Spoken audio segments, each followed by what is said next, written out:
Guys, welcome back to my channel. If I'm looking down, it's because I've got what I'm going to say written down. So this is a life update. I haven't done one in over a year. I think I did in like November last year, sometime last year. So I've been wanting to make this video for quite a while now, a couple months. So the end of 2020 was interesting. 2021 has also been just as interesting, a little more interesting. So end of December, I got hired as a waitress at a Mediterranean. The class themselves as a Mediterranean. Technically, they sell seafood. It's technically the Mediterranean. Anyway, so I got hired there. Part time. So I worked there since end of December, and then I was working there like a couple of days a week. Some full days, some not full days. Shifts, and then didn't work because of the lockdown that we went into. So then in May, I got really sick. I was like, I had an ear infection, two other things I'm not going to mention on YouTube. I had, what else did I have? Sinus infection. I was lethargic. I wasn't feeling well, but I was losing a lot of weight, but I was also working in a restaurant, so I was walking a lot. And then the end of May / first couple days of June, like the first 3 days of June, I all of a sudden lost like 6 kilos in like 2 weeks, which was a shock. Like my whole family was like, wait, something's wrong. And also she seems like dead. I seemed like a zombie. And so then on the 4th of June, I went into work. I think it was a half day work. It might have been a full day. I can't even remember.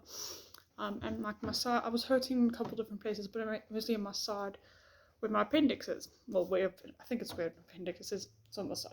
So it was really, really sore. It was sore when I bent down, when I didn't bend down. So I went to work and I was like, I'll be fine. To take a painkiller. I went to work, and then I told a couple of my other co-workers and was like, hey, I'm a little sore, can you please help me? Like, I can't bend down. So it was just way worse. And then eventually I went home and I let my dad know that, hey, this is what's happening. It's really, really sore. Stepmom's a nurse, so dad told her, and she's like, yeah, just take her to the hospital. It might just be constipation. Went to the hospital and to the ER/triage, and they looked at my sugar and they were like, it's 33. It's very high. The normal range, so before I continue, the normal range is between 5 and I think it's 6 or 7, so it's quite a small range. Don't quote me on that, I can't remember exactly because my range is different. So they did a test. They asked my parents. My parents weren't allowed in because COVID. By the way, my second May was not COVID related. Stepmom was kind of convinced maybe I had COVID. No proof of that. Didn't take any tests. So they asked, like, do you have a history of diabetes in your family? Whatever. I don't know if they can't remember if they asked me. I know they probably asked my mom. And so my mom's mom, who I unfortunately never got to meet, was type 1 diabetic as well. And so there is a history of it. So they said, yes, so she's most likely type 1 diabetic. So then I was in the hospital, so that was a Friday night, and I was there till I think the Wednesday. Might be a couple of days off. It's all a blur. It's crazy.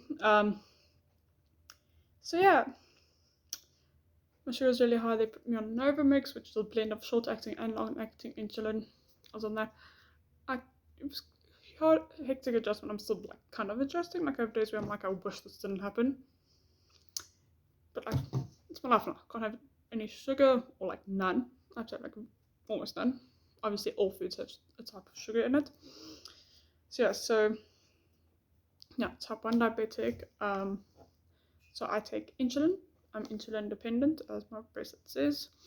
So I have to take it before meals. That's a short acting. And then I have to take one at night.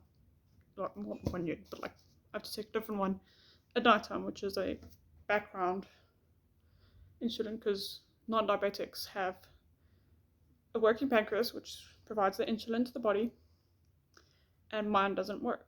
Or other diabetics, type 1 diabetics ones do not work, like non-existent. So usually you have supply. A normal person has a supply of insulin throughout the day as a background, and then when they eat, there's a insulin sent out. Type 1 diabetics don't have that. Like, no. So you have to inject.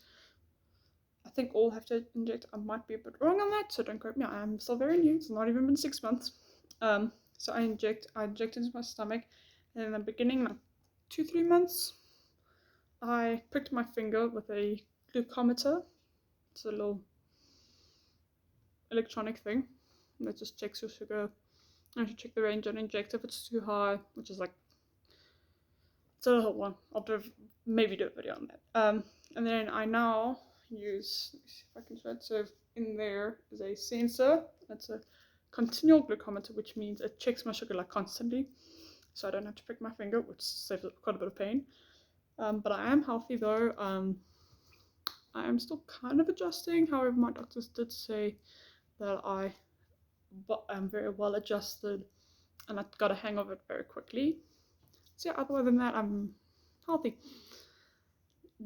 Yeah, thank you guys. If you guys want me to make a video based on what I know on type 1 diabetics and like how to replace the sensor, unfortunately I replaced this yesterday, so I can't show you that now, but maybe in 2 weeks, because the last 2 weeks I can do another video showing you how you do it if you guys are interested. And yeah, if you guys have any questions, leave them in the comments. Please don't forget to like and subscribe.